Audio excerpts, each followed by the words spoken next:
दौड़ खत्म हुई। उसेन बोल्ट का असंभव सा कीर्तिमान टूट गया, लेकिन रिकॉर्ड तोड़ने वाला एथलीट सीधे जाकर दीवार से टकरा गया। स्ट्रेचर पर लाद कर उसे मैदान से ले जाना पड़ा। जानिए इस नायाब रेस की पूरी कहानी। नमस्ते, मेरा नाम है निहारिका और आप देख रहे हैं इंडियन एक्सप्रेस हिंदी का एक्सप्लेनर सेगमेंट। 9.58 सेकेंड 16 अगस्त 2009 को बर्लिन में हुई यादगार वर्ल्ड एथलेटिक्स चैंपियनशिप, जहां जमाइका के महान स्प्रिंटर उसेन बोल्ट ने 9.58 सेकेंड में 100 मीटर रेस पूरी की। ये वर्ल्ड रिकॉर्ड कभी इंसानी सीमा की आखिरी कगार माना जाता था, लेकिन अब 17 साल बाद ये कीर्तिमान टूट गया है। एक नहीं, 2 बार रिकॉर्ड तोड़ा गया और तोड़ने वालों के नाम है टियांगोंग अल्ट्रा और लाइटनिंग। ये दोनों इंसान नहीं हैं, चीन में बने ह्यूमनाइड रोबोट हैं।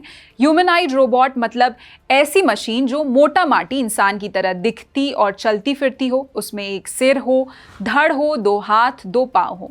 एक एक करके जानिए दोनों रोबोट्स ने कितनी देर में रेस पूरी की। टियांगोंग ने मात्र 9.39 सेकेंड में 100 मीटर की दौड़ पूरी कर ली। इसे बनाया है Beijing humanoid robot innovation centre ने। टियांगोंग ने वर्ल्ड ह्यूमनाइड रोबोट गेम्स के पहले ही दिन 22 अगस्त को यह कीर्तिमान बनाया, चीन की राजधानी बीजिंग में। अब दूसरे रोबोट की बात, जिसका नाम है लाइटनिंग। इसने 9.47 सेकेंड में रेस पूरी की और बोल्ट का रिकॉर्ड तोड़ा। लाइटनिंग को बनाया है चीनी स्मार्टफोन कंपनी ऑनर ने।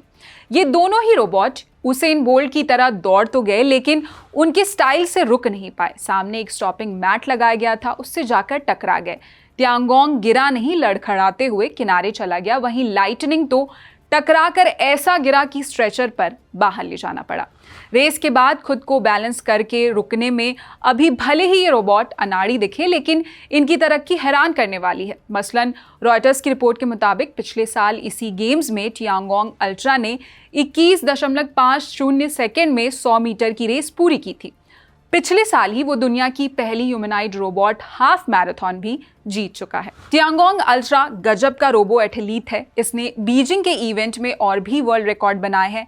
1500 मीटर की दौड़ सिर्फ 2 मिनट और 21 सेकंड में पूरी की। ये इंसानी वर्ल्ड रिकॉर्ड से पूरे 1 मिनट 6 सेकंड ज्यादा तेज है।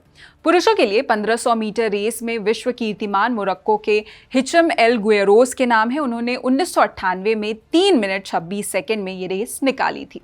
टियांगोंग अल्ट्रा ने 400 मीटर की रेस भी अपने नाम कर ली है। इस रेस को सिर्फ 38.15 सेकंड में जीतकर वेडवेन निकेर के 43.03 सेकंड के इंसानी वर्ल्ड रिकॉर्ड को ध्वस्त कर दिया। जिस गेम्स में इन टियांगोंग और लाइटनिंग ने उसेन बोल्ट का रिकॉर्ड तोड़ा, वो 5 दिन का इवेंट है, 22 से 26 अगस्त। ये आयोजन हो रहा है बीजिंग के नेशनल स्पीड स्केटिंग ओवल में। ये एक स्टेडियम है जिसे आइस रिबन भी कहते हैं। चीन ने इसे 2022 के विंटर ओलंपिक्स के लिए बनाया था। इस बार के वर्ल्ड ह्यूमनाइड रोबोट गेम्स में 16 देशों के 666 टीमें शामिल हैं। इनमें कुल 2056 रोबोट्स हिस्सा ले रहे हैं। पिछली बार यहां केवल 280 टीमें खेली थी। दौड़, फुटबॉल और टेबल टेनिस के अलावा यहाँ रोबोट्स कई तरह के मुकाबलों में हिस्सा ले रहे हैं।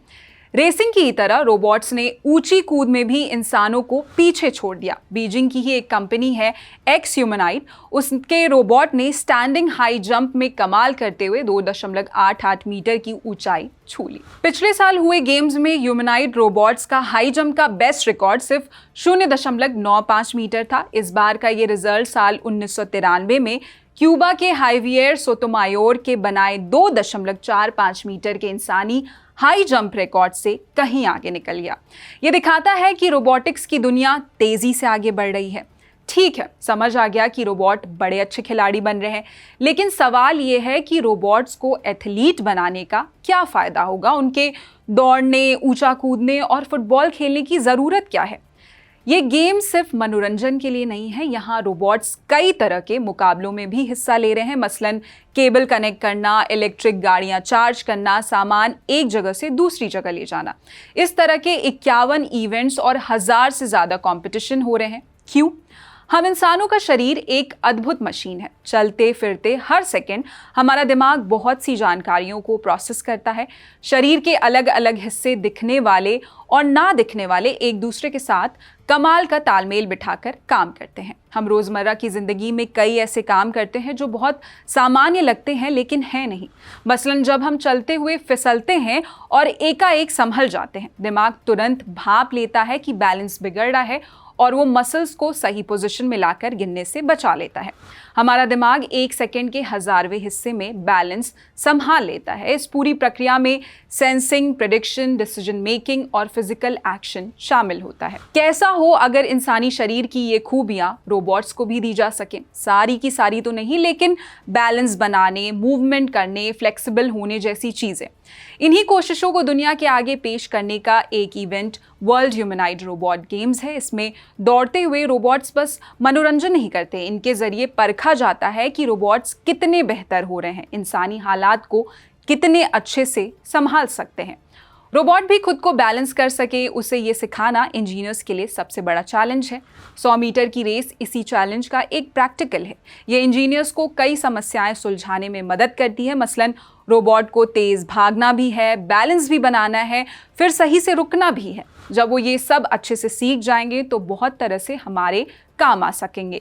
घर की सफाई और रेस्टोरेंट में खाना परोसना, सामान डिलीवर करने तक सीमित नहीं होंगे। आपदा की स्थितियों में मलबे में फंसे लोगों को सुरक्षित बाहर निकालना, बारूदी सुरंगें हटाना, ऐसी मुश्किल और ज़रूरी काम ज़्यादा सटीक तरीके से कर सकेंगे। लेकिन ह्यूमनॉइड रोबोट टेक्नोलॉजी के पीछे एक बड़ा जियोपॉलिटिकल वॉर भी है। फिलहाल इस तकनीक में सबसे आगे माना जाता है चीन। चीन के 54% इंडस्ट्रियल रोबोट्स वहीं इंस्टॉल होते हैं। इस फील्ड में चीन का दबदबा अमेरिका के लिए बड़ी चुनौती है। अमेरिका के FCC यानी फेडरल कम्युनिकेशंस कमीशन ने चीनी रोबोट्स के इंपोर्ट पर बैन लगा दिया है। वजह बताई सुरक्षा कारण। इस रेस में आगे निकलने के लिए अमेरिका भी कोशिश कर रहा है। जैसे कि अमेरिका का national institute of standards and technology एक खास प्रोजेक्ट पर काम कर रहा है। इसके तहत आपदा के समय राहत और बचाव के लिए रोबोट्स तैयार किए जाएंगे। इस तरह के रोबोट्स में मोबिलिटी, सेंसिंग, एंड्योरेंस, ऑटोनॉमी और सेफ्टी जैसे गुण ज़रूरी हैं, क्योंकि डिजास्टर रिस्पांस में रोबोट्स को जलती इमारतों के भीतर जाना पड़ता है। उन्हें मलबा हटाकर लोगों को निकालना पड़ सकता है। औचक बाढ़ आई हो या जंगल में भीषण आग लगी हो, ऐसी जगहों पर सब स्मूथ नहीं होगा। ऊबड़ खाबड़ रास्ते मिलेंगे, मुश्किलें आएंगी। यही संभावना मिलिट्री में भी लागू होती है। जिस तरह ड्रोन खतरनाक जगहों पर जा सकते हैं या दुश्मन के इलाके में बहुत अंदर तक घुस सकते हैं, उसी तरह ये ग्राउंड रोबोट्स मुश्किल रास्तों पर चलकर सेना का सामान ले जा सकते हैं, सैनिकों के साथ मिलकर काम कर सकते हैं। चैटबॉट्स के बाद अब मशीनों को ऐसी शारीरिक क्षमता देना टेक दुनिया की अगली बड़ी क्रांति है। यही वजह है कि चीन इस इंडस्ट्री में भारी निवेश कर रहा है। इंटरनेशनल फेडरेशन ऑफ रोबोटिक्स के मुताबिक 2026 से 2030 के लिए चीन का जो 5 ईयर प्लान है, उसमें रोबोटिक्स को मॉडर्न इंडस्ट्रियल सिस्टम के सेंटर में रखा गया है। ब्रिटिश अखबार गार्डियन के मुताबिक इस फील्ड में अपना दबदबा दिखाने के लिए इसी हफ्ते बीजिंग में 2026 वर्ल्ड रोबोट कॉन्फ्रेंस भी हुई, जहां कंपनियों ने ह्यूमनॉइड रोबोट समेत करीब 3000 प्रोडक्ट्स दिखाए।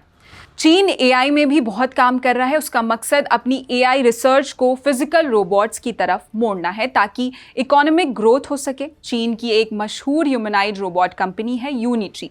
इसने शंघाई शेयर मार्केट में डेब्यू किया। रॉयटर्स के मुताबिक बाजार में आते ही कंपनी के शेयर 5 गुना से ज्यादा बढ़ गए। कंपनी की मार्केट वैल्यू लगभग $50 बिलियन हो गई है। लेकिन इस कंपनी के साथ अमेरिका ने क्या किया? पेंटागन यानी अमेरिकी रक्षा मुख्यालय, उसने यूनिट्री को ब्लैकलिस्ट कंपनियों की लिस्ट में डाल दिया। आरोप लगाया कि ये कंपनी चीनी सेना को सपोर्ट करती है और इससे अमेरिका की राष्ट्रीय सुरक्षा को खतरा हो सकता है।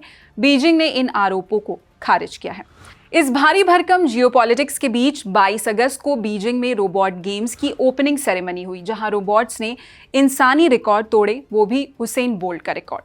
रोबोट मेकर कंपनीज ने रिकॉर्ड टूटने का जश्न मनाया। सैकड़ों ह्यूमनॉइड रोबोट्स ने एक साथ मार्च करके अपने कोऑर्डिनेशन का प्रदर्शन किया, यानी इंसानी रिकॉर्ड तो टूट चुका है, लेकिन टेक्नोलॉजी में वर्चस्व की लड़ाई जारी है। कौन आगे निकलेगा, कौन पीछे छूट जाएगा, इस पर आपकी क्या राय है, कमेंट सेक्शन में ज़रूर बताएं।